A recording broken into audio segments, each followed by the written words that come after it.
Philippiens au chapitre 4, le verset 9. J'aime beaucoup l'apôtre Paul. Il présente un leadership précis, clair et concis. Il leur dit ceci: ce que vous avez appris, ce que vous avez vu de moi, ce que vous m'avez vu faire, ce que vous avez entendu de moi, pratiquez-le et le Dieu de paix sera avec vous.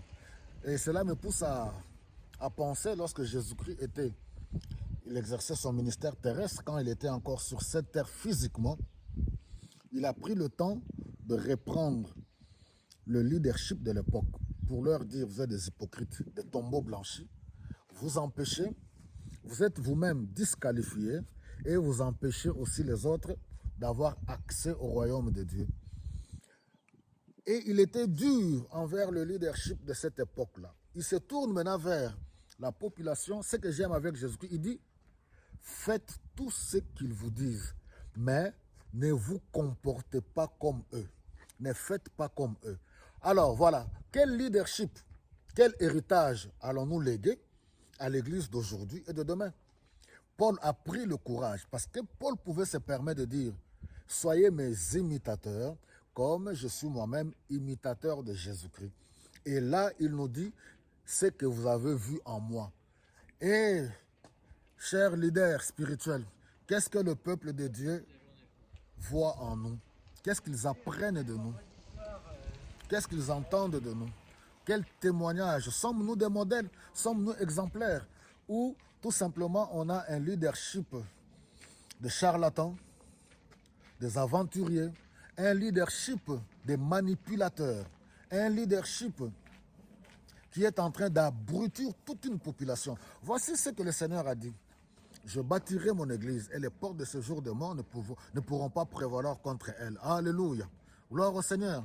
Lui qui est le chef de l'église, il a établi l'ordre. Cherchez premièrement la justice et le royaume de Dieu, et toutes ces choses seront données par-dessus tout. Alors, je me permets de le dire, du fait que les gouvernants ont échoué de répondre aux problèmes d'ordre sociaux de la population est dans la misère, dans la souffrance. Alors, voilà l'église, les charlatans qui viennent au nom du Seigneur Jésus-Christ. Jésus est vrai. Il a été envoyé pour le salut de toute l'humanité. Il a vaincu le diable à la croix de Golgotha. Et voilà les charlatans et les aventuriers qui arrivent, qui commencent à vendre et à tordre l'évangile. Ils vous vendent des illusions. Et aujourd'hui, ils vous disent: venez, faites ceci, voilà, vous allez recevoir ceci. Et c'est faux. Nous savons que Jésus-Christ est venu sauver l'humanité pour du péché. À cause du péché, nous accorder le salut et la vie éternelle. Alors, il ne faut pas tordre l'évangile et venir mentir et profiter de la misère de la population. Et maintenant, quand les gens ne voient pas toutes ces choses, toutes ces illusions que vous leur vendez, les gens commencent à se dire que non, voilà, nous avons prié, nous sommes en train de prier, ou nos pays ont prié beaucoup, mais les choses ne changent pas. Le problème est qu'on a tout simplement mal présenté l'évangile. On a mal présenté Jésus-Christ. Jésus-Christ est authentique. C'est vrai, il dit: venez à moi, vous tous qui êtes fatigués et chargés, je vous donnerai le repos. Oui, oui, oui. Il a dit: venez à moi, demandez tout ce que vous voulez, je vous le donnerai.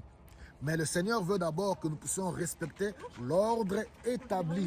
Chercher premièrement la justice et le royaume de Dieu. Nous devons amener le peuple de Dieu à entrer dans l'héritage spirituel. Je prends l'exemple du roi Salomon.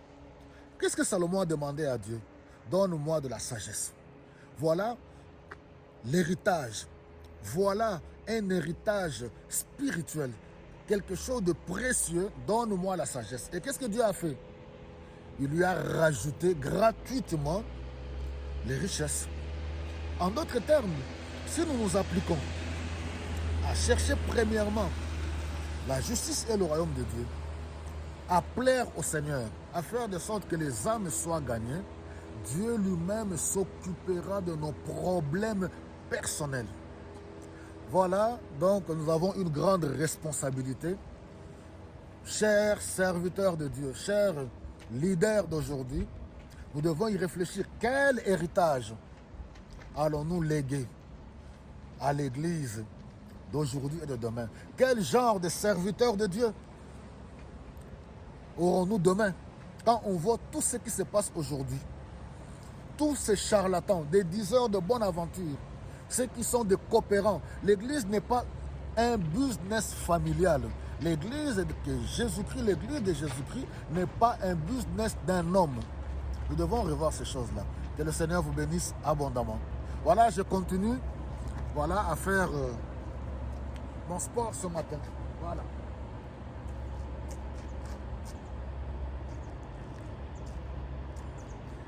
Voilà, que le Seigneur vous bénisse et à bientôt.